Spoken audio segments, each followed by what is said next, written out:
The Little Prince, Chapter 14. The fifth planet was very strange. It was the smallest of all. There was just enough room for a street lamp and a lamp lighter.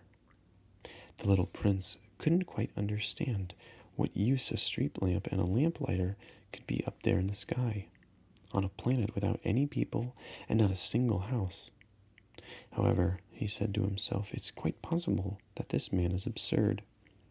But he's less absurd than the king, the very vain man, the businessman, and the drunkard. At least his work has meaning. When he lights his lamp, it's as if he's bringing one more star to life, or one more flower. When he puts out his lamp, that sends the flower or the star to sleep, which is a fine occupation, and therefore truly useful. When the little prince reached this planet, he greeted the lamplighter respectfully. "Good morning. Why have you just put out your lamp?" "Orders," the lamplighter answered. "Good morning. What orders are those?" "To put out my street lamps." "Good evening." And he lit his lamp again. "But why have you just lit your lamp again?"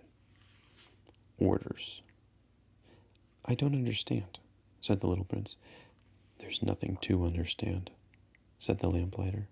"Orders are orders. Good morning." And he put out his lamp, then wiped his forehead with a red handkerchief. "It's a terrible job I have. It used to be reasonable enough. I put the lamp out mornings and lit it after dark. I had the rest of the day for my own affairs and the rest of the night for sleeping. And since then orders have changed?" "Orders haven't changed," the lamplighter said. "That's just the trouble. Year by year, the planet is turning faster and faster, and orders haven't changed." Which means that now the planet revolves once a minute. I don't have an instant's rest. I light my lamp and turn it out every minute." "That's funny. Your days here are 1 minute long." "It's not funny at all," the lamplighter said. "You and I have already been talking to each other for a month." "A month?" "Yes, 30 minutes, 30 days. Good evening." And he lit his lamp. The little prince, growing fonder and fonder of the lamplighter, who was so faithful to his orders, he remembered certain sunsets that he himself used to follow. In other days, merely by shifting his chair, he wanted to help his friend. "You know, I can show you a way to take a rest whenever you want." "I always want to rest," the lamplighter said, "for it is possible to be faithful and lazy at the same time." The little prince continued, "Your planet is so small that you can walk around it in 3 strides. All you have to do is walk more slowly, and you'll always be in the sun. When you want to take a rest, just walk, and the day will last as long as you want it to." "What good does that do for me?" the lamplighter said, "when the one thing in life I want to do is sleep?" "Then you're out of luck," said the little prince. "I am," said the lamplighter. "Good morning." And he put out his lamp. Now that man, the little prince said to himself as he continued on his journey, that man would be despised by the others, by the king, by the very vain man, by the drunkard, by the businessman, yet he's the only one who doesn't strike me as ridiculous. Perhaps it's because he is thinking of something besides himself. He heaved a sigh of regret and said to himself again, that man is the only one I might have made a friend.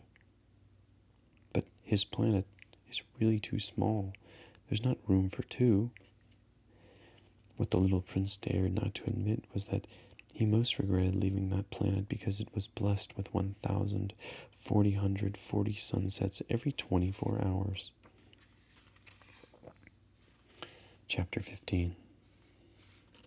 The 6th planet was 10 times bigger than the last, inhabited by an old gentleman who wrote enormous books. Ah, "Here comes an explorer," he exclaimed when he caught sight of the little prince, who was feeling a little winded and sat down on the desk. He had already traveled so much and so far.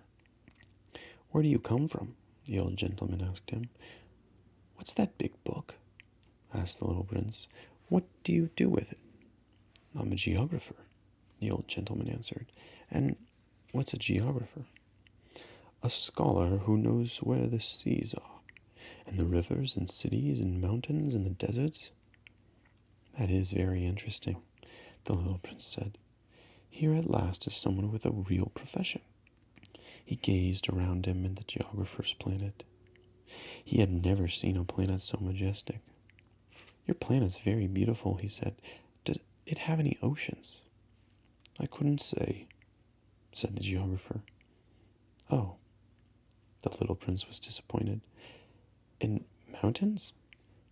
"I couldn't say," said the geographer.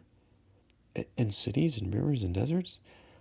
"I couldn't tell you that either," the geographer said. "But you're a geographer." "That's right," said the geographer. "But I'm not an explorer. There's not one explorer on my planet. A geographer doesn't go out and describe cities, rivers, mountains, cities, oceans, and deserts. A geographer is too important to go wandering about. He never leaves his study, but he receives the explorers there. He questions them and he writes down what they remember. And if the memories are of one of the explorers seem interesting to him, then the geographer conducts an inquiry into that explorer's moral character." "Why is that?" "Because an explorer who told lies would cause disasters in the geography books, as would an explorer who drank too much." "Why is that?" the little prince asked again. "Because drunkards see double, and the geographer would write down 2 mountains where there were only 1. "I know someone," said the little prince, "who would be a bad explorer." "Possibly. Well, when the explorer's moral character seems to be a good one, an investigation is made into his discovery." "By going to see it?" "No, that would be too complicated. But the explorer is required to furnish proofs. For instance, if he claimed to have discovered a large mountain, he is required to bring it back with large stones from it." The geographer suddenly grew excited. "But you came from far away. You're an explorer. You must describe your planet to me." And the geographer, having opened his logbook, sharpened his pencil. "Explorers' reports are the first recorded in pencil. Ink is only used after proofs have been furnished." "Well," said the geographer expectantly. "Oh, where I live," said the little prince, "is not very interesting. It's so small. I only have 3 volcanoes, 2 active and 1 extinct, but you never know." "You never know," said the geographer. "I also have a flower." "We don't record flowers," the geographer said. "Why not? It's the prettiest thing." "Because flowers are ephemeral." "What does ephemeral mean?" "Geographies," said the geographer, "are the finest books of all. They never go out of fashion. It is extremely rare for a mountain to change its position. It is extremely rare for an ocean to be drained of water. We write eternal things." "But extinct volcanoes can come back to life," the little prince interrupted. "What does ephemeral mean?" "Whether volcanoes are extinct or active comes down to the same thing for us. For us, what counts is the mountain. That doesn't change." "But what does ephemeral mean?" repeated the little prince, who had never in all his life let a question go. Once he had asked it. It means which is threatened by imminent disappearance." Is my flower threatened by imminent disappearance? Of course. My flower is ephemeral. Ephemeral, the little prince said to himself, and she only has 4 thorns, which to defend herself against the world. And I've left her all alone where I live. That was his first impulse of regret. But he plucked up his courage again. Where would you advise me to visit? He said.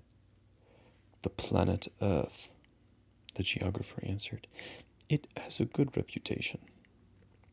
And the little prince went on his way, thinking about his flower.